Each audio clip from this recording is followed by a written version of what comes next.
Good morning, or buenas tardes, everybody. My name is Patricia Talley. I'm a professor of international business. I'm located in Zihuatanejo, Guerrero, Mexico. I guess I'm one of the old timers because I've been here for some 27 years. Wanting to share with you the latest information about the human rights movement in Mexico and a little history about Afro-Mexicans. Okay. Again, this project is called Pathways to Freedom in the Americas, the human rights movement in Mexico. And you'll see it in both languages because we've been giving this to various groups and languages. Next, please. Again, my name is Patricia Talley. I'm the publisher of ImagineMexico.com, and I'm based in Zihuatanejo, Guerrero. Guerrero is named after Vicente Guerrero, one of my heroes. Continue, please. I'm a businesswoman. My background is in business. I was raised in corporate America, spent 20 years as a commercial banker, an executive with Kraft. I had a marketing agency in Chicago, so my mindset was capitalism, corporate America. Next, please.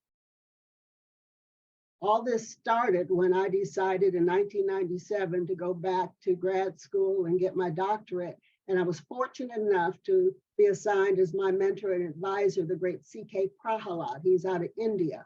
And he was working with American companies at that time on strategies for globalization. So I just happened to be, I shouldn't say right place, right time, it's probably destiny. And CK, who still talks to me in my sleep, told me that to form this union is what Suki and Cameron were talking about. It's a combination of private enterprise, civic society, organizations and local government, the developmental agencies, and the people in the community. And that's what would make economic development and social transformation. Next, please. So that's what I've been doing for, I just celebrated my 72nd birthday and 27 years in Guerrero, Mexico. Soy guerrerense. Took me 3 years to roll my R's. What Suki was talking about, I came down in 1997 and formed a venture capital group. We owned and operated a bed and breakfast and 3 restaurants. I've done vocational training. I wrote 8 bilingual vocational training managers. This is not my first pandemic. We went through the H1N1 pandemic when I shut down my teaching business and started Imagine Mexico magazine. I do a lot of consulting and educational work. I'm on the visiting staff of several universities. I consult with Fonatur, with the executive and business development in Mexico. But what is most important in my life at this point is being an activist. I became a dual citizen in 2018, so I'm allowed to be active in the community. We are working with May Peace Prevail on Earth International and Club Rotary, the Dr. Martin Luther King Task Force on International Relations, and Mexico Negro Association Civil, which is the leading human rights organization in the States. Go ahead, please. My hermanas, mis hermanas, the Doctora Donahue Mendez Taylor of the Universidad Autónoma de Guerrero, the Facultad de Turismo, who is here in Zihuatanejo, and she is the co-founder of Mexico Negro, and Dr. Talia Waltman Cisneros out of Southern Methodist University. I tease her, she's from South Africa, that many times when we work together, she's the only African in the room, but she helps us with our language activities. Continue, please. Donahue Mendez Taylor is the co-founder of Mexico Negro, and Professor Sergio Penalosa Perez is our new congressman representing the Afro-Mexican community. He was appointed by the Mexican legislature, not elected, appointed to make sure that we had some diversity and representation in Congress. And again, Mexico Negro is one of the leading civil rights groups in the nation. Continue, please. Our goals: to eliminate the invisibility of Africans and their descendants in Mexico through constitutional recognition, political, social, and economic development, rescue and promote and disseminate Afro-Mexican culture and traditions, and to fight against all forms of discrimination. Continue, please. This research that I'm sharing with you comes from a project that the three Hermanas did together with Mexico Negro and the Dr. Martin Luther King Task Force. We got a grant from the Michigan Humanities Council and did 3 years of research. And it ended up, the result was a traveling exhibit that has gone through Michigan, and a website with teaching materials. This exhibit is now on display at the World Beat Cultural Center in San Diego, California. Continue, please. It has gone, the curator was the Charles H. Wright Museum of African American History in Detroit. And as I said, we've had over 30,000 visitors to the website with hotels, businesses, and schools. Thank you. First of all, starting with the United Nations, this is the decade of tribute to Africans and their descendants around the world. I would like to let you know that right now we have representatives in Switzerland making presentations before the United Nations to extend another decade of tribute to our people. Thank you. Next, please. I want to give you a little bit of history about our Afro-Mexicans. Next. Most people are familiar with the transatlantic slave route, where Africans were taken from the west coast of Africa into the eastern coast of the United States and into Mexico. Okay? And they estimate that it was almost, we have differences because it can't be really tracked, but they're estimating that was almost about the same number of people that came into both areas. Continue. What is not generally known is the Trans-Pacific trade route. Europeans went to Africa, then down around the Cape of South America, over to the Philippines, and then back to the ports of Acapulco and Zihuatanejo. And this is into the Costa Chica region of Guerrero and Oaxaca. My kinky hair is called pelo chino. The exact translation is Chinese hair. And I always ask, why was it's called Chinese hair? Because the indigenous people, the natives, the first time they saw Africans, it was coming off the boat from China, which was the Philippines. And that's why our hair is called pelo chino. Continue. Also, there were African Americans that escaped to Mexico via the Underground Railroad to Mexico. And very few people know about the Underground Railroad to Mexico. Mexico abolished slavery in 1829. US didn't do it until 1865. So just like immigrants crossed the Rio Grande, trying to have a better life now, the same was the opposite. African Americans crossed the Rio Grande and came into Texas, okay, through Texas to Coahuila, which is the state right under Texas today. In fact, we're getting ready to do a fundraising event because that community celebrates Juneteenth. The grandmothers and elders sit up and sing spiritual gospel songs. I had the pleasure of sitting up, singing and clapping the tambourine with them. And we were singing the same songs. Continue, please. Spanish had a racial caste system to document the mixing of races in Mexico. The Spanish allowed interracial marriages, unlike the English church did.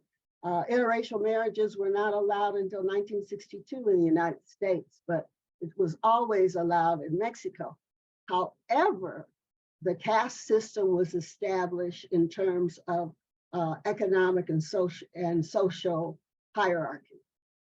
Continue.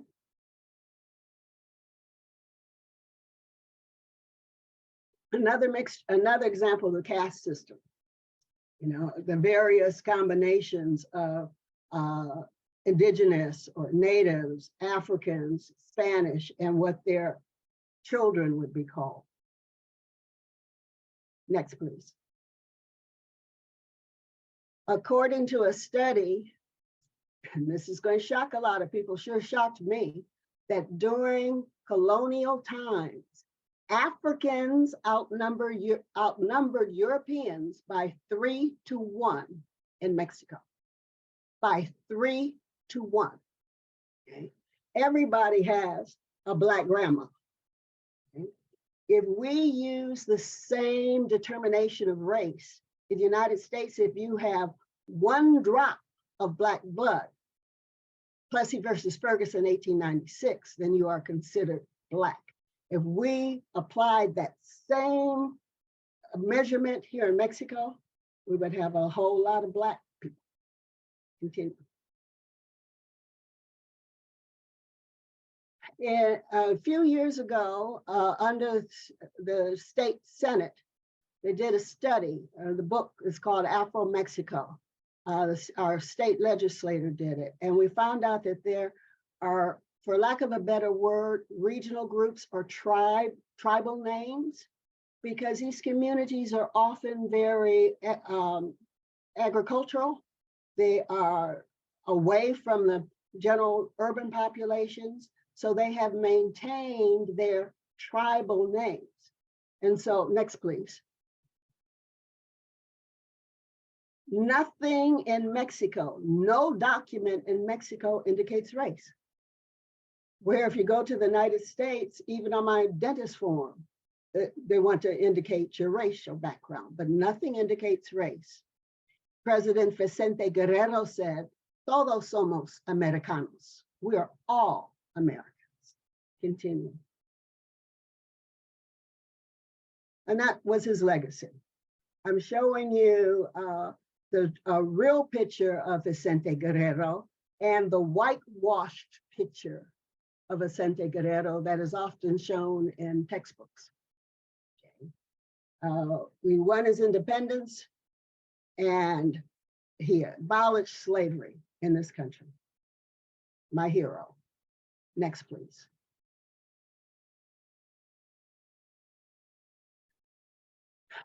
All this was leading up to the 2020 census, when for the first time, African Americans were Afro-Mexicans, self-identified and were counted as such. Previous to that, we were always counted, but the native people were identified by their native languages. We have 68 native languages recognized in Mexico. Because African Mexicans did not have a specific language of their own, they were counted but not identified. So Mexico Negro spent almost 3 years educating the public to come up with a common description. On the census, it said, by your culture, history, and traditions, do you consider yourself to be Black, Afro-Mexican, or an African descent? Cuéntame. I was waiting for them to count me. Go ahead, please. This gives you a map of where the majority of Afro-Mexicans are concentrated. Again, mostly on the Pacific coast because of that trans-Pacific trade route. Okay. Often they're always talked about Veracruz, but the highest population of Afro-Mexicans are found in the state of Guerrero, second, Oaxaca, the third, Mexico City, and the fourth, Veracruz. And much to our surprise, there are about 11,565 people from the United States that were counted in the census. So these are permanent residents. Continue, please. Again, 2.5 million. Okay. Yeah, somebody said Mexico City. They were brought in from the ports in Acapulco and Zihuatanejo and then transported into Mexico City because that was the capital. It is said that every Spaniard in Mexico City had at least 5 African slaves. I mean, that was a standard of society. Right? So we had 565 foreign residents from the United States. This was a shock to us because I would have guessed Venezuela, Cuba, one of those South American countries, but this shows the influx of African Americans that are now coming in to Mexico. Continue, please. We were talking about buying property. I'd like you to see the property in Black Mexico. Continue. The property in Black Mexico. These are homes. And go back to that one because this was significant.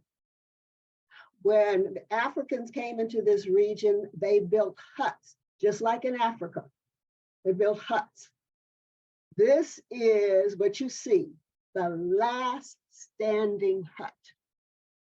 And I've met the people in that hut. We've sent money to try to ask to help rebuild it. That is the last standing hut.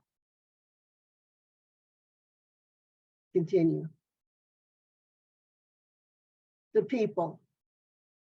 Look at the people. Continue. I was going through Coajimalpa, which is the largest Black town in Guerrero, and somebody came up to me and asked me, did I belong to this one particular family? And I said, no. And then every time I went down the street, they kept asking me, and I said, well, take me to where you're talking about. And this was the little girl.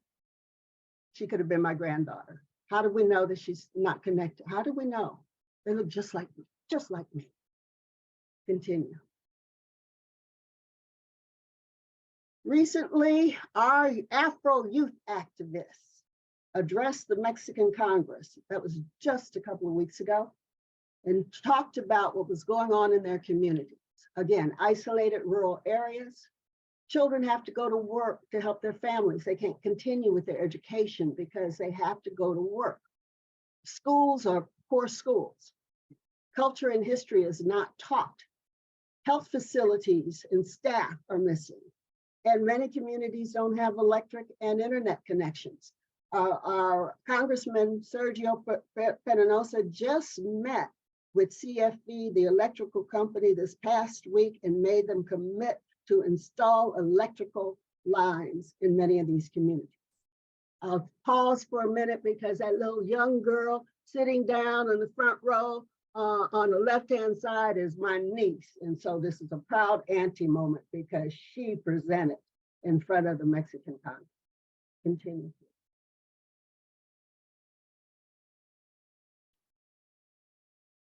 Every year we have a meeting of the Black Towns of Mexico, El Encuentro de los Pueblos Negros.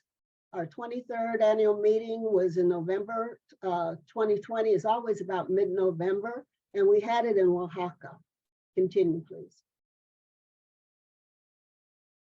Over 40 Afro-Mexican communities from the states of Guerrero, Veracruz, Oaxaca. We had international representatives, a few people from the United States, Italy, Great Britain, South Africa. It was 3 or 4 days of intense workshops and planning. Continue, please. Workshops and cultural activities. Continue. Dancing and art. Okay.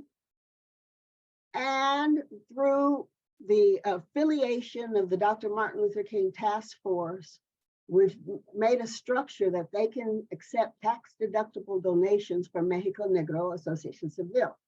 I have very few African Americans participate in the program mainly because they don't know. Okay, I have one lady from Paris, France, that started following my work, and she sent $1,500 to this cause, and we were able to go out in the community, buy school materials for the kids. And the lady in the shop, she said, "Oh my goodness," she couldn't believe it. She started crying, and she donated. She donated as well. Continue. And then, because of my business background, I want to teach the kids not just to rely on donations, but let's turn our talents into profits. So when last summer they had an art contest, and this absolutely fantastic artwork that these children drew. And we put it together with the help from Jaron Childress, who's out of Oaxaca. And we made an art book and we put it online. And I hope everybody has a chance to take a copy of that whatever you call that thing, because we want to sell. We have not sold any art books yet. This has been a year. $9.99. Please buy these kids' art book, because what we want to do is put that money back into the community and let those kids have pride that they can go back to their community and parents and say, look what we did. Continue, please. Oh, keeping it there just a little longer. Thank you. I want to give you the results of the Encuentro de los Pueblos Negros. First off, the government of Oaxaca was requested to invest in an Afro-Mexican Polytechnical University in the Costa Chica. The Costa Chica region is comprised of the southern part of Guerrero and the southern part of Oaxaca. Oaxaca has more money now because Guerrero, under Trump administration, was designated as a high alert area, even though as of today, there were 190 mass shootings in the United States. However, we're trying to get a University of Afro-Mexican Studies and a University of Indigenous Native Languages. The Chamber of Deputies have asked to reform some 49 federal laws regarding Afro-Mexicans. They're reviewing, the Supreme Court is resolving some matters of constitutionality in the Human Rights Commission. Federal Delegate Venenosa is commissioned to initiate activities that recognize Indigenous and Afro-Mexican people. Just 2 days ago, our National Museum opened up 3 salon rooms. For the first time in history, we will have 3 salon rooms dedicated to Afro-Mexicans. Continue.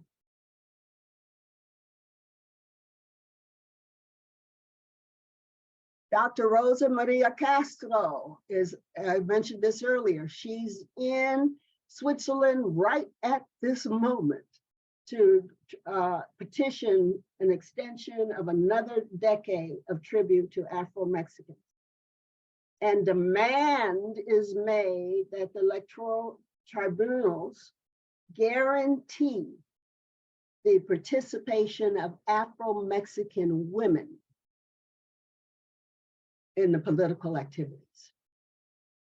The next Encuentro de los Pueblos Negros will be in Veracruz in mid-November 2023. It's always around mid-November. Continue. You can learn more. If I have in my magazine is general with many activities and sections, but there's a travel section, and under it, the Black Towns of Mexico, where much of this is reported. Next. And finally, nunca más un México sin nosotros, los Afro-Americanos. Never a Mexico without us. Power to the people. Thank you. Any questions The name of the magazine is Mexico Negro, Mexico Negro, ImagineMexico.com. Hey, it's my beach time, guys. I'm like, I want to thank Lisa and you ain't everybody. tired. I got to tell a story about Patricia real quick, guys. What was it, 2021? I was driving, October 2021, I joined Patricia's doing business in Mexico class as I was driving my car from California through the country of Mexico. And it was a 6-week class, right? Yep. Okay. And I got to stop in Oaxaca, and that's where I met Suki in 2021. So I've been really blessed to meet a lot of the sister entrepreneurs around the country that are doing some fabulous things, and I hope to feature them in the next couple of years as well. Oh, hey, one more question. What about the Oaxaca, what about the Afro-Mexican Museum, Patricia? Is that still closed? I'm sorry, say it again, I didn't hear you. The Afro-Mexican Museum, is that still closed? In Guerrero, the Vicente Guerrero Museum is there. Most activity is happening in Oaxaca at this point because of the US government declaring Guerrero an alert. Oh. All right. So for instance, we lost all of our exchange student programs. We lost our sister city program. We lost all of those programs that we worked on for years because the American government decided that we were a dangerous area. And so the focus is going more into Oaxaca. And it's the same community. It's the same community as they explained to me, just like in the US, they put the freeways right through the Black community. Well, they put the state line right through the Black community here. It's a game. So it's still the same. Thank you so much. Any other questions in there? Is there, I can't see. You good? Mikhail? Yeah, yes. Just that was a blessing. I learned so much, and it's interesting to know it's like similar dynamics with Africa descendants in America. Same thing going on in Mexico too when it comes to civil rights and having to fight for our freedoms and our land and everything. So I think this opened my mind up to like a coalition that needs to happen around the planet between the different indigenous people who identify as being African, and bringing that coalition together, those people together to advocate on a national level, with these, so-called United Nations and all the different world courts who are supposed to be helping us, but ain't really doing much to help us at all. So yeah, this really opened my mind up. I really appreciate this presentation. You're Thanks. more than welcome. You're more than welcome. And I invite everybody to join us in mid-November for the Encuentro de los Pueblos Negros. It will be in Veracruz. Okay. It's something we usually don't have very many USANs, I call them USANs, but it's something very important for us to be part of.